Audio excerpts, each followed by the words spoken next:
Hello friends, welcome to my YouTube channel. Friends, आज discuss करते हैं डिस्ट्रीब्यूटेड सिस्टम में इंपॉर्टेंट टॉपिक आपका है Ho Ramamoorthy algorithm. This algorithm is known as deadlock detection algorithm. In this algorithm sites are grouped into several disjoint clusters. Okay, इस algorithm में बहुत सारी जो साइट हैं वो एज ए क्लस्टर के रूप में ग्रुप हो जाती हैं। Okay, periodically a site is chosen, you can say selected as a central control site. Okay, this is a note point. Periodically a site is chosen as a central control site which dynamically chooses a control site for each cluster. Okay, इसका मतलब है कि हो Ramamoorthy algorithm में एक site जो है, एक साइट रैंडमली या periodically central control site select हो जाती है और वो डायनामिक रूप से हर क्लस्टर के लिए एक कंट्रोल साइट को सेलेक्ट कर लेती है। क्लियर? नेक्स्ट है आपका the central control site request to every control site their inter cluster transaction status. Okay, transaction status information and wait for graph. ठीक है, तो आप देख सकते हो इस डायग्राम से ये सभी क्लस्टर बने हुए हैं। आपका ये क्लस्टर S1 है, ये क्लस्टर S2 है एंड ये आपका S3 क्लस्टर है। ठीक है, इन सभी क्लस्टर्स में ये सभी आपकी साइट हैं और इन साइट को कंट्रोल करने की ये साइट है। ठीक है, ये आपकी कंट्रोलिंग साइट है। क्लियर? इसी तरीके से S2 में ये सभी आपकी साइट है और इसको कंट्रोल करने वाली ये आपकी कंट्रोल साइट है। ठीक है, इसी तरीके से S3 में ये सभी आपकी साइट है और इसको कंट्रोल करने के लिए आपकी साइट है ये वाली। क्लियर? तो जो आपकी सेंट्रल कंट्रोल साइट है वो सभी कंट्रोल साइट से रिसोर्स की इंफॉर्मेशन या आप कह सकते हो रिसोर्सेज ट्रांजैक्शन की इंफॉर्मेशन, वेट फॉर ग्राफ, इसके रिगार्डिंग पूरी इंफॉर्मेशन इकट्ठा करने को बोलती है। ठीक है, जो सेंट्रल आपकी कंट्रोल साइट है वो बाकी सभी कंट्रोल साइट से ट्रांजैक्शन स्टेटस और वेट फॉर ग्राफ के लिए रिपोर्ट मांगती है। ठीक है, the central control site splices the inter cluster information it receives, construct a system, wait for graph and searches it for cycle. ठीक है, सभी क्लस्टर्स के कंट्रोल साइट से जो इंफॉर्मेशन आती है, ट्रांजैक्शन इंफॉर्मेशन आती है, उसको इकट्ठा करके उसको मीनिंगफुल बनाने के बाद उसको एक वेट फॉर ग्राफ में चेंज करने के बाद सेंट्रल कंट्रोल जो साइट है उसकी रिस्पॉन्सिबिलिटी होती है कि वो वेट फॉर ग्राफ के लिए सर्च करे।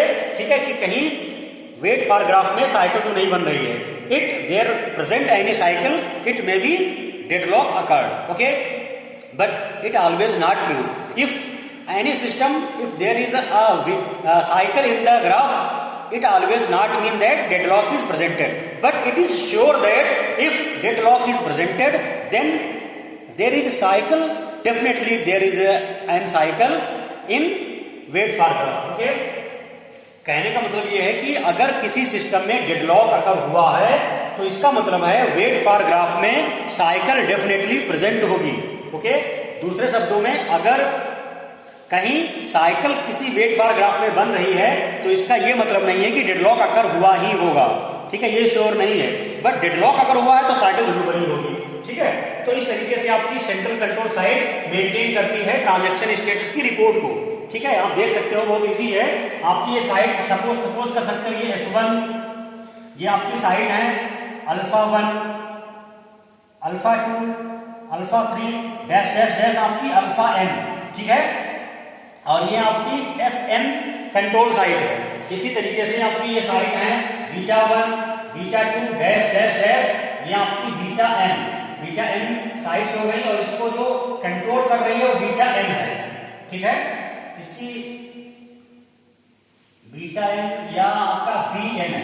ठीक है, इसी तरीके से आपकी जो सेंट्रल कंट्रोल है वो साइट आपकी G है और इसमें जो आपकी साइट है वो गामा1, गामा2 डैश डैश गामा n और इसको कंट्रोल करने वाली जो साइट है वो गामा। ठीक है, क्लियर? इस तरीके से आप मेंटेन कर सकते हो।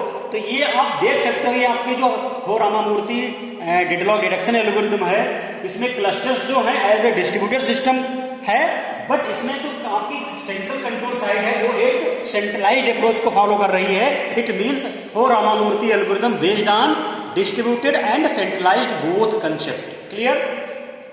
नेक्स्ट आप देख सकते हो जो आपका वेट फॉर ग्राफ है वो इस प्रकार से बनता है।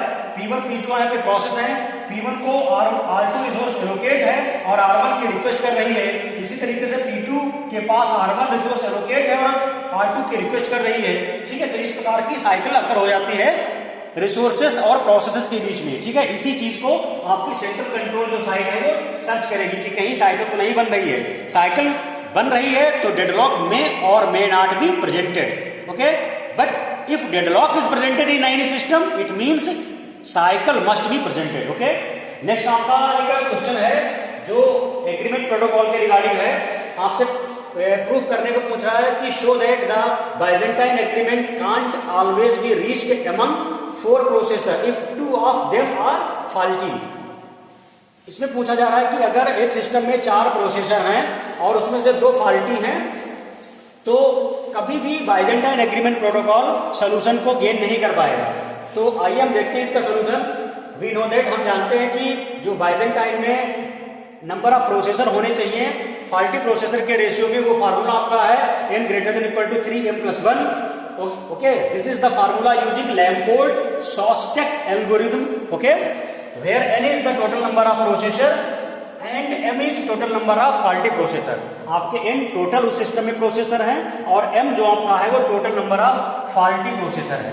ठीक है, कितने फॉल्टी प्रोसेसर हैं। ठीक है, अब आपको क्वेश्चन के अकॉर्डिंग आपको n इक्वल टू 4 दे रखा है और m इक्वल टू आपको 2 दे रखा है। तो ये वैल्यू मैंने पुट किया जब, तो आपका आ गया 4 greater than equal to 3 into 2 plus 1, 4 greater than equal to 6 plus 1, 4 greater than equal to 7। This is false condition.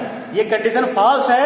It means Byzantine agreement can't be reached for any solution when there are 4 processors among 2 processors are faulty।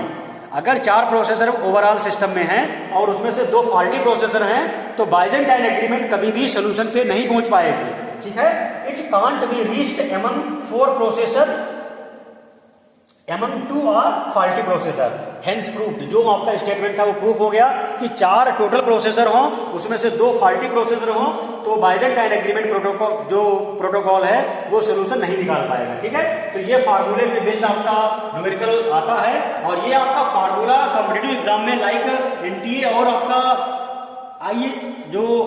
ISRO है या फिर आपका BEL है या आपका डीसीआईओ जो exam होता है, डीसीआईओ का एग्जाम होता है, उसमें भी क्वेश्चन पूछा जाता है इससे रिगार्डिंग। ठीक है, ये आपका जो आईबी है, आईबी या डीसीआईओ या फिर आपका बीईएल, ठीक है, ये आपका इसके बाद आता है केवीएस। ठीक है, या इसके अलावा एनवीएस का ये एग्जाम होता है, उसमें भी ये क्वेश्चन आने की प्रोबेबिलिटी है। एनवीएस, ठीक है, तो उस इन एग्जाम के पॉइंट ऑफ व्यू से ये फार्मूला पूछा गया कई बार है, तो आप याद रखना। ठीक है, तो आई थिंक फ्रेंड्स आपको जो इन्फॉर्मेशन है वो रिलेवेंट लगी होगी, आपको समझ में आ गया होगा। अगर कोई डाउट हो तो आप कमेंट में बॉक्स में लिखिए, मैं उसको इमीडिएट रिजॉल्व करूंगा। और अगर वीडियो आपको अच्छा लगा तो लाइक करके फ्रेंड्स को शेयर कर दें ताकि उनके लिए भी ये इन्फॉर्मेटिव और हेल्पफुल हो। मिलते हैं फ्रेंड्स नेक्स्ट वीडियो के साथ, तब तक के लिए थैंक यू।